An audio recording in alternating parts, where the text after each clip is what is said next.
romantic relationships take work even in the best and most challenging times. Here to help us deepen the intimacy level of our relationship is the Chief Inspirational Officer of Kickass Couples Nation and the author of Kickass Husband, Winning at Life, Marriage, and Sex, Matthew Hoffman. Matthew, it's so great to see you again.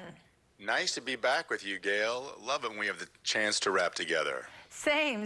And so we are talking about relationships today. In fact, we're dedicating most of our shows to them. And, you know, most relationships are a journey and things are not always coming up roses in life. So it's important to strengthen them even during the best of times. Absolutely, it is. I mean, we've got to keep investing every day. And the key, Gail, is for everybody to keep prioritizing that #1 relationship, so they're putting it first above other things that might try to steal that valuable investment in time. So what are some steps that we can take now, actionable steps, which you're famous for, that can help strengthen that bond?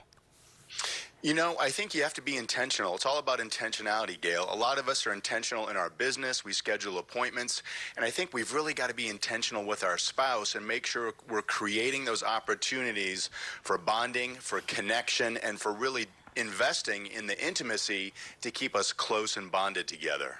And you say intimacy isn't always about sex, because that's usually what people think about.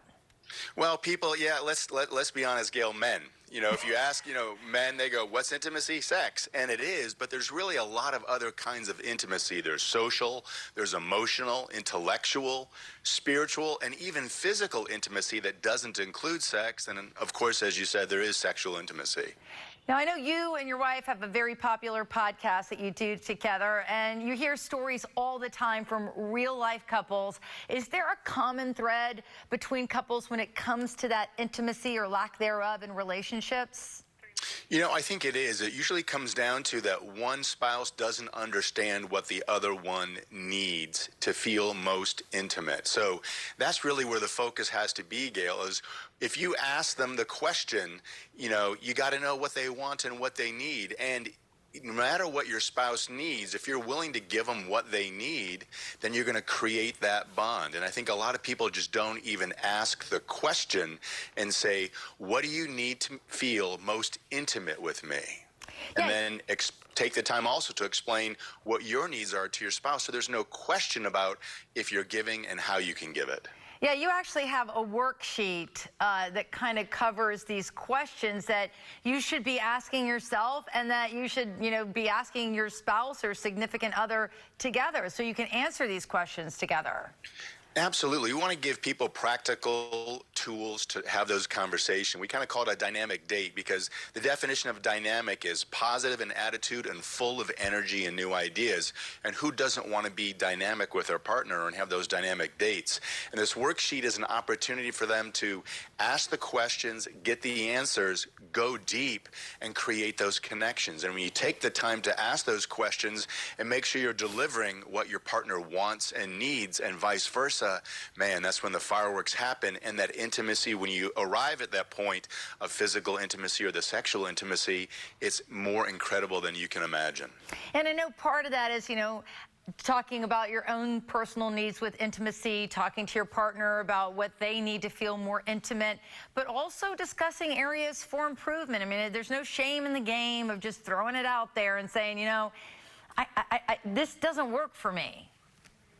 Yeah, you got to be open and honest. And Gail, we talked about the different types of intimacy. For example, if you want to increase the intellectual intimacy, that's when both you and your spouse can learn something new together. It might be a webinar, it might be a video, it might be learning how to dance because you're taking steps and learning together. And if you can find an activity that's new to both of you, my wife and I did a meditation and yoga class a couple of weeks ago together. We've done them before, but not this type. So we were on the same footing as we experienced it together, and we learned how to do something, had a shared experience, and that brought us closer together. You know what my husband and I are doing, Mark, too. What we're doing this weekend is we're taking a cooking class together. So we're going to dive into something new like that. Absolutely. It's about taking the time to be intentional about creating those bonds. And it doesn't always have to be the husband's choice or the wife's choice, but taking turns on those things. If it's a win for the us, a win for the relationship, Gail, and both of you might love cooking, and that's a win-win, but even if one of you doesn't, taking the time to say, it's your turn, I'm going to have fun and put it out there, really is where you create those bonds, those connections that bring you closer together in all areas of your life. Well, this is actually Mark's idea, so I'm excited about it. So we both do love to cook, and hopefully we'll be heating things up in the kitchen and then heating up our intimacy. Thank you so much for joining us, Matthew. My pleasure, Gail. Enjoy that time together. All right, we will.